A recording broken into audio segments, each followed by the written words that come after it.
Sir, আমি রুমিন ফারহানা, কোনো দল লাগে না আমার। আচরণ বিধি লঙ্ঘন করলে সব জায়গায় হচ্ছে। আপনি পারলে থামাই দেন। আজকে আমি ভদ্রতা কিছু করতে পারেন না। এইরকম দেখাই আপনাদের। খোঁজ নেন, প্রশাসনের বৈশা আছেন, খোঁজ নেন।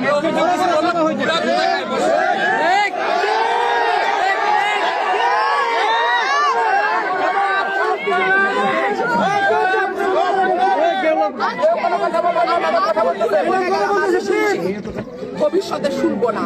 আর আমার আমি যদি না বলি এখান থেকে বাইরে হতে পারবেন না স্যার, মাথায় রাখেন।